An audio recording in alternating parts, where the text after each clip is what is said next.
welcome to the next session, Herd and Horizon. And with this session, we are going to talk with some very innovative and important people in the chain from food production, from the farm to the fork. And these people are all parts of that and are innovative in each of their areas, and I think we will have a very good conversation. So I'll start off with introductions. My name is Jennifer Carrico. I'm the Senior Livestock Editor for DTN, Progressive Farmer, and I'm also a cattle farmer just west of here, about 40 miles with my family. Next, I'll introduce Patience Koku. She is a farmer from Nigeria and the regional lead for Africa at the Global Farm Network, where she amplifies the voice of African farmers on global platforms and drives peer-to-peer learning, innovation, adoption, and strategic partnerships to enhance food security across the continent. She also serves as the executive director of Niger Foods, a pioneering public-private partnership in Nigeria dedicated to transforming agriculture through mechanization, seed multiplication, irrigation, and integrated value chain development. She's very passionate about empowering women and youth in agriculture and advancing the African food systems. So welcome, Patience. Thank you. Next, we have Jason Brantley. He's the Vice President of Production Systems, Small Ag and Turf at John Deere. Jason is a leader in marketing, business, and innovation who thrives on developing strategies and solutions to equip farming customers with tools to help them mindset into everything he does.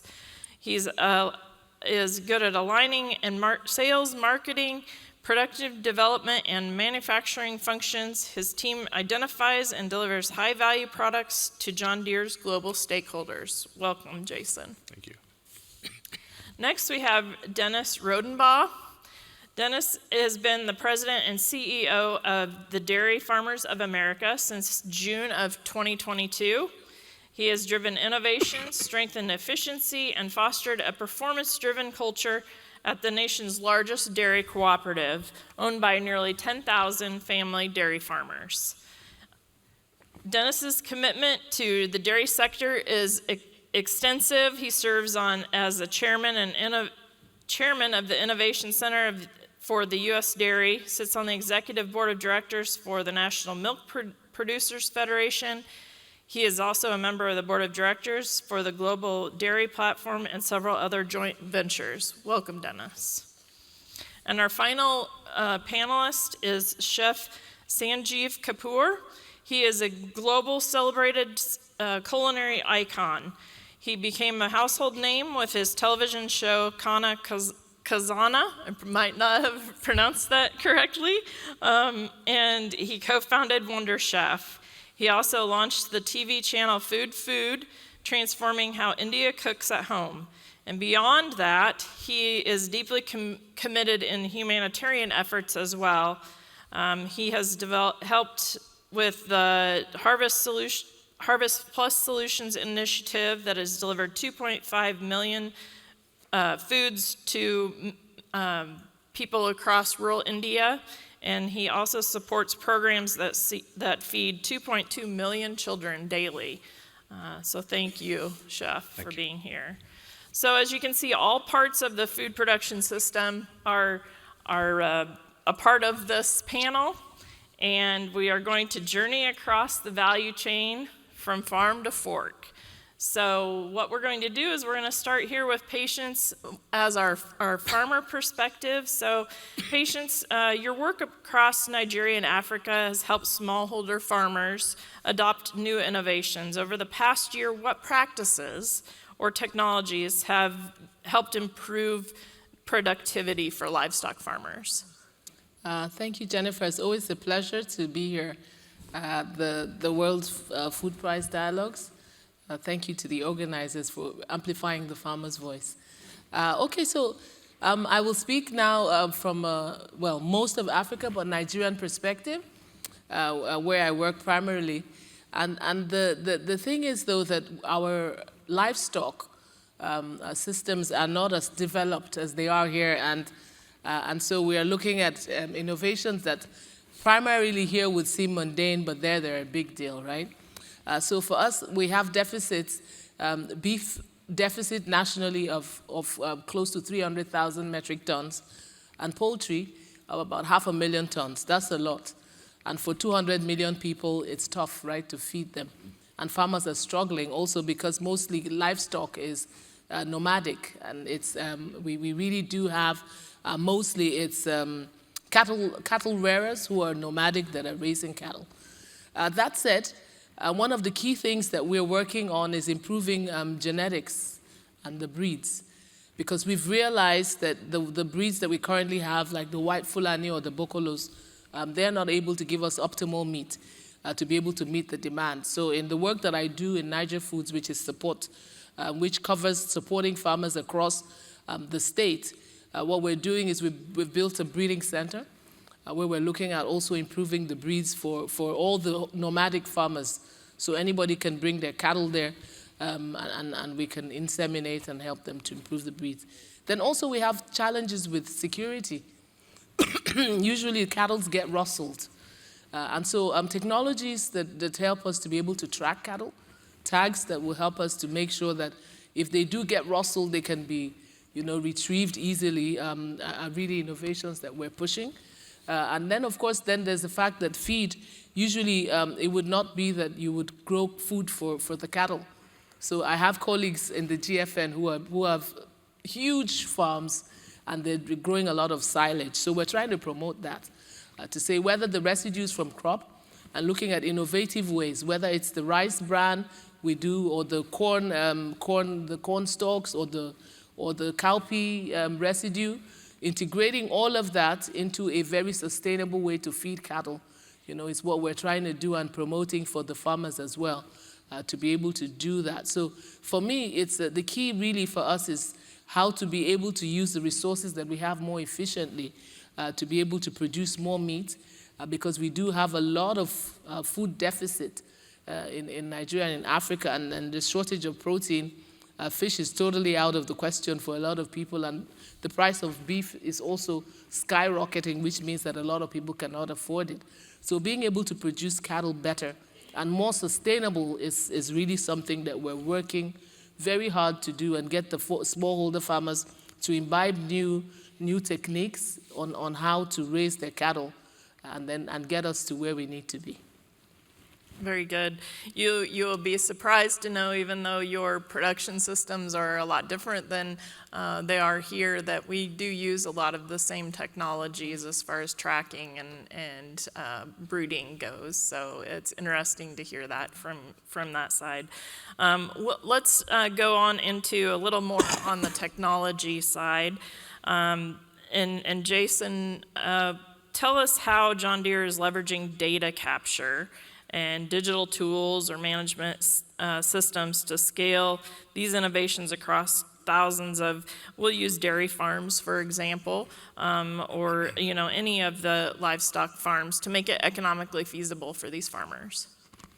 Yeah, thank you. It's a great question, and we talk a lot about data now in farming. And one of the things that we realized a couple of years ago, that when it comes to dairy, the farmers that are producing the forage and the feed have a lot of data, and the people that are doing the feeding and the milking have a lot of data, and they're all in different systems, and it's really hard to know what you know. And so a few years ago, we decided to partner with De Laval and Dinamica Generale to put together what we call the Milk Sustainability Center. And now it's available now. For the first time, the data is interoperable. That ended up being the really hard part, is to take it from all these disparate sources and be able to put it together in a way that you can really tease out insights and understand how changes at the production of food for the animal interact with changes in how the animal is fed and cared for, and interacts with what the output is in terms of quality and volume. So for the first time, we're starting to get that, and our growers and dairymen are really excited to have access to this technology. And I think it's really just the start. of what can happen when we everybody's collected a lot of data, but when we open up and partner with people and really put the farmer at the center of who we're trying to solve problems for, I think this is an example of the types of things we can do across a number of different production systems. Very good, very, very interesting. Since we're talking about the dairy side, but let's move on to Dennis and tell us a little bit about, or give us some examples of technology that that DFA members use, and whether that's from herd management, feed efficiency, carbon reduction, and how can that help ultimately the consumer? Yeah, there's been such an increase in investment from the farm and all the way through the supply chain that we're a part of in terms of the manufacturing of dairy products and then on to the distribution to the consumer. You think on the farm side, and so much of what you all are involved in and other manufacturers, moving to, in some cases, robotics form of milking, which is increasing productivity from the cows, investors in digesters, investments in renewable agronomy and finding ways to take, whether it is forms of technology, whether it is different forms of nutrient, whether it is different practices in farming, and then increasing the productivity using, and we look at this and say, we've got 16 million fewer cows than we had 70 years ago, which is part of our history, now producing 65% more milk on the same, for those fewer number of cows, using 90% less land, using 65% less water, using 65% less, producing 65% less GHG emissions. So you see this ongoing curve in terms of the improvement of the production, of the availability of a gallon of milk and all the other dairy products that are out there, but using so much less to be able to do that. And that's really such a huge mission of our organization from farm, and we are farmer owned. 10,000 farm families own us. They've invested into this organization in order to bridge that gap to the consumer. How do we do that in the most efficient way? And so we pick up milk. We pick up 3,000 tanker loads of milk each day from farms.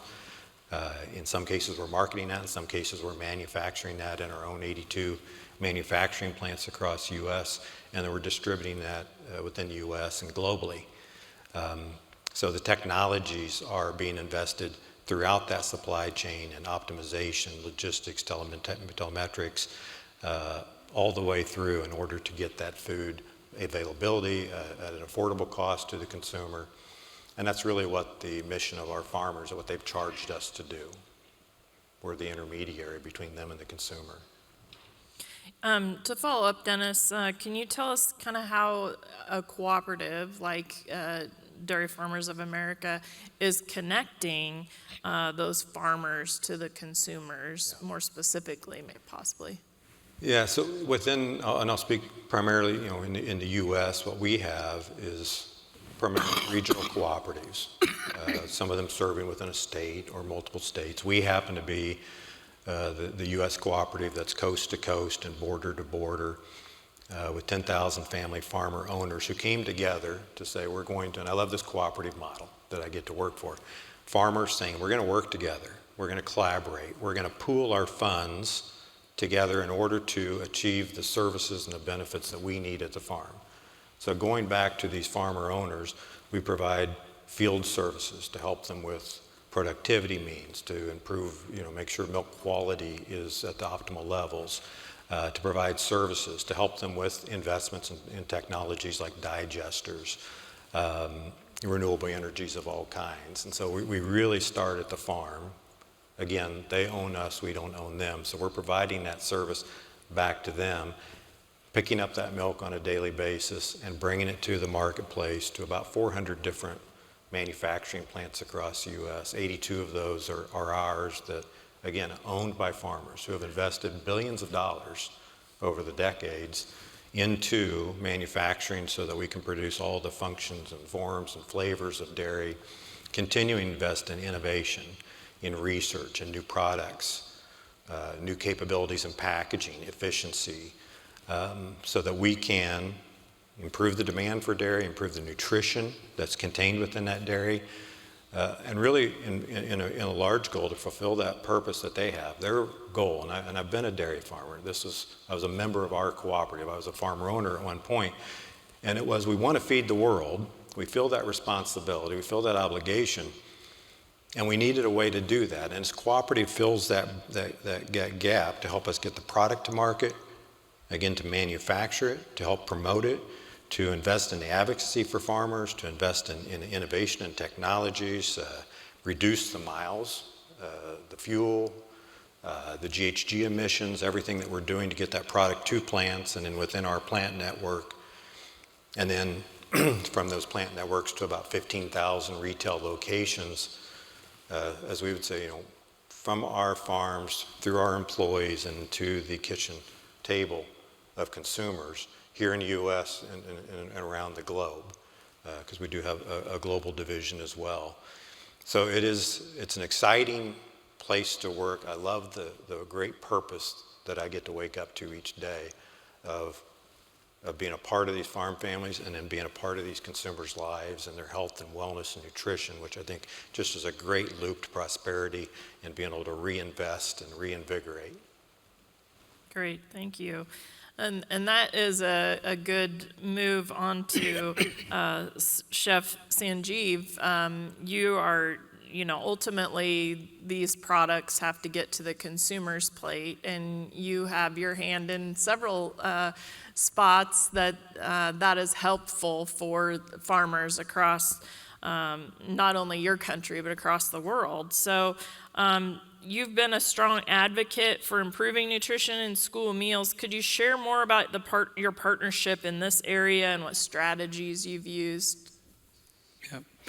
Thank you, Jennifer. Thank you for having me here, and great insights. Thank you. Listening to you, and I'll pick your brains, Dennis, on dairy farming in India, which is largest in the world, consumption and production wise. So would love to learn from that. On my part, I would say my perspective, you mentioned early on from farm to fork. I want that to be changed to farm to finger, because fork is impersonal. Finger is more personal. That's how we eat in India. We eat with our hands. I think that's what I'd love to change, this narrative of farm to fork to farm to finger. Coming to the part that I play in India, other than the role of being a chef, it's three-part. So many years ago, I came to this country for a fundraiser, and it was just an event for me, and that in some sense changed my life. It was in Houston, and I realized that it was not an event, it was a life-changing moment for me. And from there on, this fundraising was for an organization called Akshay Patra, and it's probably the largest school feeding program in the world. And in India, there are about 110 million children who are given midday meal every day. And out of that, about 2.5 million meals are provided by Akshay Patra every day, fresh, hot, nutritious meals. And I got involved with that, and now I chair the advisory board for that. And the second part is in 2017, I started to realize, I Googled a word, millet, and the Hindi word, the translation of that. And the Hindi translation of that was millet translated to cattle feed. And that hurt me, because as a child, I used to eat millets of different kinds, but here the translation said cattle feed, which means it was not fit to be eaten by humans. And that changed something, and I was invited by the government of India to curate a big program, a food program for visitors coming from all over the world. And I created a Guinness World Record. I made a dish with millets. I created a big dish to start conversations on millet. And from there on, of course, today India has been championing through our Honorable Prime Minister. Millets are in each and every menu, hotels, restaurants, homes. The consumption, even the rates are, farmers are very happy. That has happened, and most recently, very impactful work that I'm associated with is Harvest Plus Solutions, and they have done some very high quality work on seed fortification, on rice, wheat, maize fortification with iron, zinc, vitamin A, and the numbers are staggering. They've already impacted about 360 million people with their intervention. So when I came to know of that, so I started to work, because my belief is that role of chefs are influencers. Chefs are large, they create large influence. And with someone like me, I can create even larger influence. And that's where I decided to connect more dots, take it to consumer, take it to different forums, take it to policymakers, because access to people like me is easier. So I thought that I should use that affinity that I have with many people, and that's what I've been doing. And with the Harvest Plus Solutions, with Akshay Patra, we give meals, but I realized that not just giving meals for them is enough. Nutrition literacy was important, and that's what Harvest Plus Solution has been doing very credibly. And there's a Culinary Institute that I chair and own, and we've identified teachers, students. They go to villages, they go to schools and teach nutrition, how to read labels, how to know more about nutrition. And these, some of the places may not have electricity, some of the places may not have 24 hours running water, but they are learning about nutrition. And so that's what I've been doing. Very good, very good. I'd like to come back to Jason.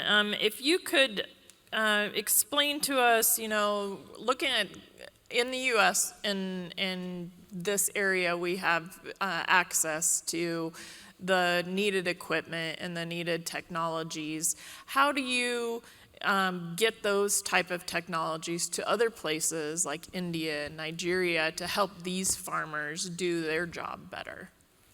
Yeah, it's a great question, and I think and there's two parts to it. One is, how do we get the same types of solutions at a different scale that's affordable and get it into these areas?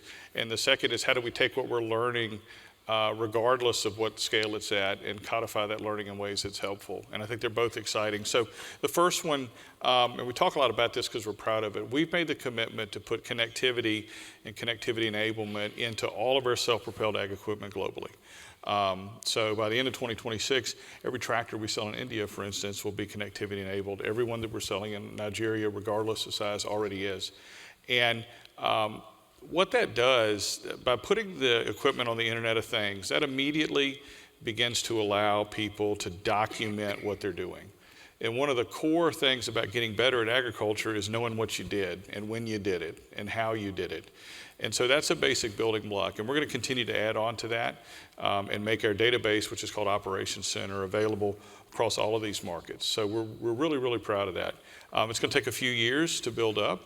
And we work with partners locally also to make sure that our ecosystem is open and that local innovators can think about ways they can help customers in these areas. So one, we're putting the building blocks in place everywhere. Number two, I mentioned the Milk Sustainability Center earlier.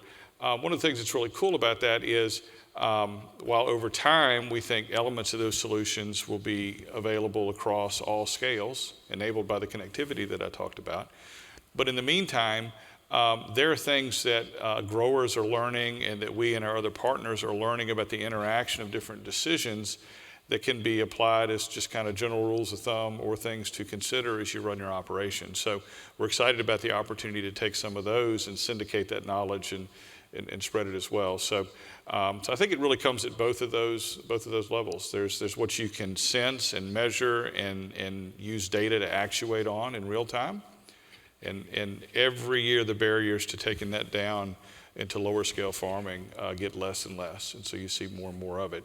And then there's the ability to take what we're learning and do a better job of sharing that and putting it into apps or into other environments that help people make decisions. Very good. Patience, I'd like to come back to you. What are some things looking ahead that that you and those that you work with could use as far as equipment or policy? You know, there's always so many aspects to agriculture. Definitely, most definitely. I think Jason and I were talking backstage about how much equipment that we need with precision and so on that will help us even cultivate for crop or for even animal feed. Excuse me. And you know, looking at the entire value chain, policy is definitely key. It's important, but I think for us, is the technology and the knowledge transfer. So if we look at livestock, for instance, the government currently has a huge drive to push livestock production because that has been neglected quite a bit. But however, you know, there's how to do it. So one of the things that has really helped me in my career and in my life as a farmer is the fact that I became a member almost 8 years ago of the Global Farmer Network. So I saw how to do it right.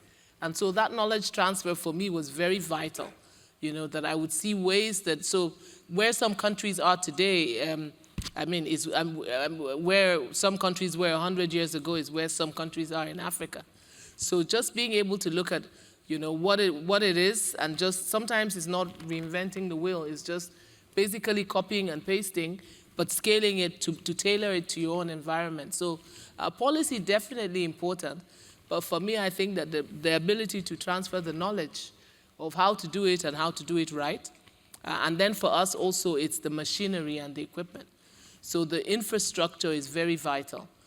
In Niger, we're we're blessed really with the work that we're doing because it's a subnational government, you know. So the infrastructure, whether it's the roads to get to the farms where you have the cattle, or even just to set up grazing reserves, right? So like in Nigeria now, because most of the farmers are nomadic, this involves a total change of mindset, telling people you need to put cattle in one place and not take a cow and walk 1,000 kilometers to get food. So just being able to get, you know, so those policies definitely, but then, you know, the will to drive those policies is really, really important. It's beyond just saying it, but actually getting it done. And also partnerships, you know, partnering with different people, John Deere with, you know, with people and just the right partners who will help us to get to where we need to be. Very good, very good. Chef, I would like to ask you one other question. How do you go, you know, we here in America hear about local food systems and consumers going directly to farmers to get the food they need, but how do you help find the needed valuable protein for people in your country? Great question. I think it's before I answer this, I want to just give you a perspective on what happens to food, the way we grow in India and how it is consumed. So if you look at the overall agricultural produce that we produce, over the last 30 years, one fact has not changed, and it's not good. A lot of efforts have been done, that almost 40% of what we produced goes to waste. We are not able to convert that. We are not able to process it. We are not able to sell it. That's something which is, it's a startling fact. We're not able to do that. There's a lot of intervention, a lot of work that is being done. I think dairy through a cooperative, Amul, is something which is done really well. We need more work on that front. On the food, how do people discover more food? I think we are at a stage, as Patience said, that what you're talking about 100 years, it may not be 100 years, but the challenges, especially, so India is a large country, so we have, let's say, top 10 cities. The problems of that cities are very different when it comes to food, and then smaller towns, and then villages.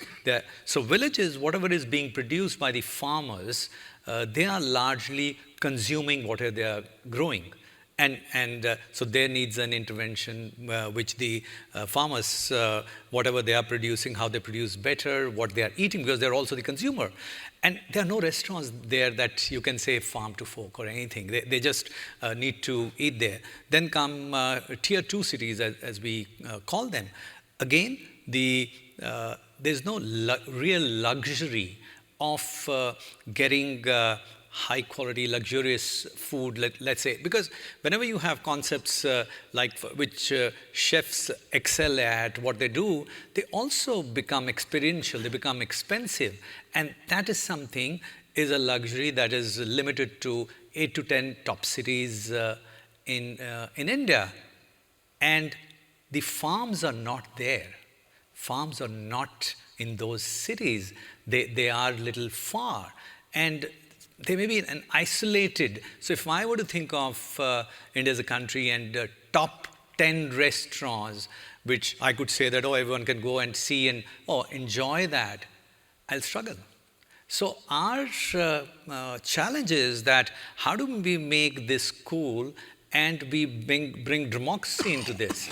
So we have to talk more about it, celebrate whatever is there, and that's what I try and do, and that's what we do, so that people get that perspective. While it's good to talk, but how do you bring that to fruition? What patient said that, it's all good, but we need to, let's say, cut, copy, paste, but we need to work where people understand that there is a need. Some places, farming is not cool. People are coming to cities. There's better remuneration that they are getting. So I was I was traveling, this was 2 years ago, and I saw farms after farms and farms, but nothing was grown. And I said, what is the problem? Is water the problem? He said, no, there's sufficient water that we have. I said, but why there is no farming? I could see step farming and everything, but there was nothing that was being grown there. And the driver who was driving me around, he said, so they just grow what is needed for their family, and their next generation kids, they are not keen in this, the yields are low. So I think there's a lot of work on technology, innovation, transfer of technology that is needed, because they need to earn more. Farmers need to earn more. I know that when I come to this country, there are lots of farmers who have come from India, and not just here, many other countries. We need them to keep them there and make more money there. That's our challenge. Certainly, and we have said many times that the biggest thing that will hold farmers back is saying, I'm going to do it like my dad did it, or like the generation before me did it, and not finding the new and better ways to take care of the soil or to take care of the animals or the crops. And so those are the challenges that we see, and like my children are more innovative in their thoughts than what I was. So we just have to keep that across the world and have farmers realize that. To wrap up today, let's go down the panel here. Give me a call to action, whether it's for the audience or for you at your, in your community or your country. What are some things that you think will help? I think partnerships on knowledge transfer. So I'm looking at just basically how do we do it better? Being able to support with partnerships that can help us, to drive the production of whether it's crop or livestock to where we need to be with great urgency. We've heard many times recently the number of people we expect to be in the world by 2050, and the billions of people need to be fed. Most of those people are in Africa. And so we really need partnerships that will strengthen the food systems and help us to drive it. And we're not talking about aid. I think Africa is beyond aid. We're just beyond, we're looking at partnerships that can help us to develop these systems for sustainability. Very good. Jason, how can John Deere help us move towards the goals that we need? Yeah. You know, when we think about how to take things forward, obviously partnerships, as Patience mentioned, are really important. I brought them up a couple times, and I think the other thing that's really important is to not be bounded by the constraints that we see, especially when it comes to technology, because they're falling so fast, right? And trying to find that middle ground between you know, just assuming, well, this won't work here because we can't get the price low enough, or, you know, we don't have access to whatever we need, versus on the other end, which is that there's going to be some silver bullet, like if we wait long enough, AI just fixes everything. You need to be in that middle where you can actually bias towards action, right? And find technologies where cost is falling and capability is increasing. And one of the things that's really exciting across many parts of Africa and across the world is the number of innovators who are really tackling some of these problems with startup companies. And there's a number in Nigeria. You know, there's a couple in Myanmar that are pretty impressive. They're all over the place. And so being a part of that network and paying attention to what innovators are doing and thinking about how we can connect with them as a large company, there's things we can do to help. And then there's some things we can't do, which is why you need a startup environment, right? I think those are the types of things that to me are really exciting, and that you can on the ground see some of the impact that's already happening today. And I think this is really just the start. Very good. And Dennis, tell us, you know, how can an organization or a cooperative like yours get some of those, make sure that the farmers that you're involved with are continuing to meet the goals that they have?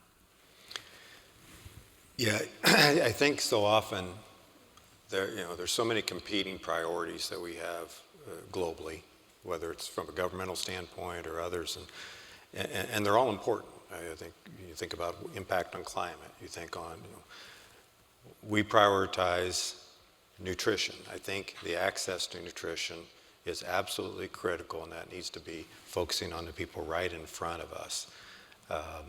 How do we improve the delivery of nutrition? You mentioned food waste. It's inconceivable that around the globe, I think the UN would say we have 800 million people that are undernourished, malnourished, not having available access to the level of nutrition that they need. It's there. We're wasting it in some cases. We're not distributing it in some cases. Our organization has been working to, how do we free innovation? How do we free their ability? And farmers are naturally wired this way. They're innovators. They're drivers. They're going to drive efficiency. Part of our advocacy is let's free them up and let's not restrict. There's a mindset sometimes of we need to restrict our way to solutions. We need to regulate and hold down and suppress. And I believe, when we free farmers globally to produce nutrition that feeds the mind, that feeds the body, that strengthens people, that then in turn improves the economies, improves what people are going to be able to innovate and drive and create themselves. It's this great, beautiful cycle that then lifts everybody up around them and lifts the globe up. And then I believe that also then generates the resources for us to solve other priorities and challenges that we have. Sometimes I think maybe we're trying to solve this problem out here first at the cost, at the expense of people, at the expense of families, and sometimes upon the shoulders of farmers, when we need to release those farmers. And I think that's a big role that we try to play in saying we're going to work to advocate and free that innovation, that excellence, that performance, that productivity, that efficiency that is going to create, in our case, the abundance of nutrition. Now we're working on how do we solve that and get that distribution. And to your point, how do we do that best locally? How do we best share practices? And I think you use the word collaboration, but I think that collaboration, coordination globally, how do we share best practices in a way that says, here's something that improves efficiency, absolutely cut and paste that, and how can we help? And I think our farmers are very motivated to do that. Yes, very good. And Chef, he alluded to getting the food to the people. So, are there any thoughts that you have as to how we can help get that into action? We could talk for a long time here between you and patients of how to do that. But what are some of your thoughts on how to get the food to the people? I think there's a lot that is being done. There's a lot of discussion. We understand what the problems are. There's a lot of work that is done, a lot of innovation that is happening, lots of collaborations that are happening. Is the pace something which is what we want, or we need to accelerate that? I think that's one thing that needs to be worked on. From India perspective, I think what we need is to make everything cool. All the problems, I think problems are serious, we understand, and need serious solution.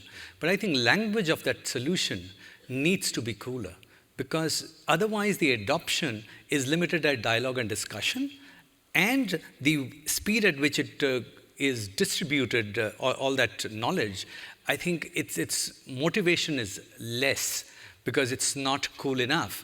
I think for India, I say that let's make farming Instagram, it has to be on Instagram. It has to be more Instagrammable, because I think that's what we are suffering from, that serious problem, serious solutions, but a problem is not solved to the core, or it takes much too longer, and I don't think we have that time. We need to speed it up, because especially in India, the younger generation, bulk of our population is under 25 years old, and that's the case it's going to be. So we need to speak the language that they understand, and not shy away, not laugh at them, bring more inclusivity there, and that would be the thing I would want. Great, excellent. Well, I appreciate you all being here with us and showing the audience here how we can link these different parts of the value chain and get food from the farm to the finger. So thank you so much. Thank you.